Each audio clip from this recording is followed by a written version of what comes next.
नमस्कार दोस्तों, आज हम फिर आपके लिए एक रहस्यमयी कहानी लेकर आए हैं जो कि एक हवेली की है। हम इतनी मेहनत कर कर ये कहानियाँ सिर्फ आपके लिए लाते हैं। बस हम बदले में यही चाहते हैं कि आप हमारी कहानी को सिर्फ एक लाइक कर दें, और अगर चैनल को सब्सक्राइब नहीं किया तो प्लीज़ सब्सक्राइब से ज़रूर कीजिएगा, जिससे हमारे बीच में ये दूरियां ना रहें। चलिए बिना समय गवाए हम सीधे कहानी पर आते हैं। ये कहानी एक पुरानी हवेली और वहाँ के भूतिया रहस्य की है। समय रात 10 बजे, बारिश हो रही थी, बिजली कड़क रही थी और हवा में अजीब सा डरावना एहसास था। गांव में एक पुरानी हवेली थी जिसे राजवाड़ी हवेली कहा जाता था। 50 साल पहले हवेली में एक अमीर परिवार रहता था, लेकिन एक रात पूरे परिवार का रहस्यमय तरीके से कत्ल हो गया। गांव वालों ने सुना कि उस रात हवेली के चीखें आई थी। इसके बाद से हवेली बंद कर दी गई। लोग कहते थे कि वहां भूत रहते हैं। रवि एक जिज्ञासु लड़का जो भूत प्रेत की कहानियों पर विश्वास नहीं करता।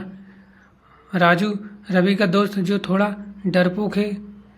शिखा उसकी दोस्त जो साहसी और निडर है। रवि, राजू और शिखा ने एक दिन तय किया कि वे उस हवेली के रहस्य को जानने जाएंगे। गांव वालों ने उन्हें चेतावनी दी, लेकिन वे नहीं माने। रात के 11 बजे तीनों ने हवेली में प्रवेश किया।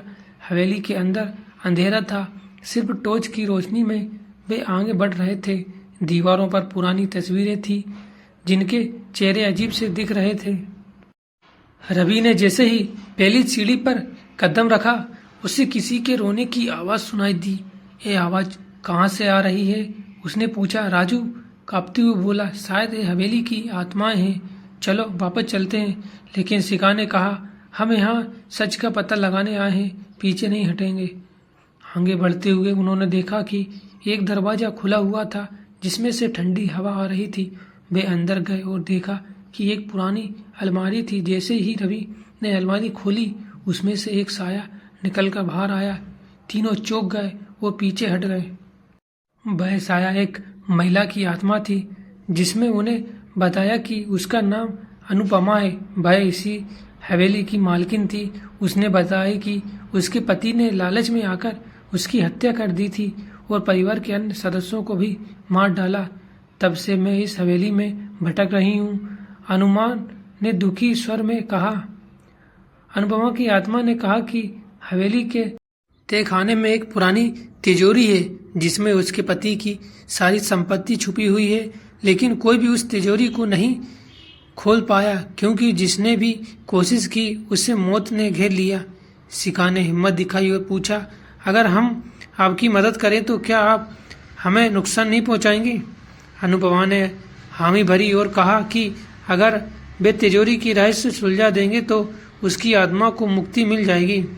तीनों ने साहस दिखाते हुए तहखाने की तरफ कदम बढ़ाए। तहखाने में पहुंचते ही माहौल और डरावना हो गया। वहां एक कंकाल पड़ा था जो शायद किसी व्यक्ति का था जिसने तिजोरी खोलने की कोशिश की थी।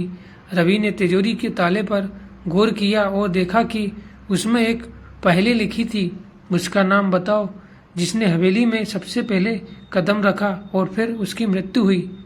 रवि को याद आया कि अनुपमा ने कहा था कि उसके पति ने उसे मारा था। उसने तुरंत जवाब दिया, अनुपमा। जैसे ही तिजोरी खुली, अनुपमा की आत्मा ने एक हल्की मुस्कान दी और कहा, अब मेरी आत्मा को शांति मिल जाएगी। हवेली की दीवारें अचानक शांत हो गईं, ठंडी हवा बंद हो गई और अनुपमा की आत्मा गायब हो गई। रवि, राजू और शिखा ने गहनों को गांव वालों के बीच बांट दिया और इस घटना के बारे में सबको बताया। राजवाड़ी हवेली की भूतिया रहस्य सुलझा चुका था और हवेली अब एक पुरानी याद बन गई थी। लेकिन गांव में अभी भी लोग कहते हैं कि अगर रात के सन्नाटे में कान लगाकर सुनो तो हवेली से अनुपमा की हंसने की आवाज आती है। इस कहानी से हमें सीखने को मिलता है कि लालच का अंत हमेशा बुरा होता है।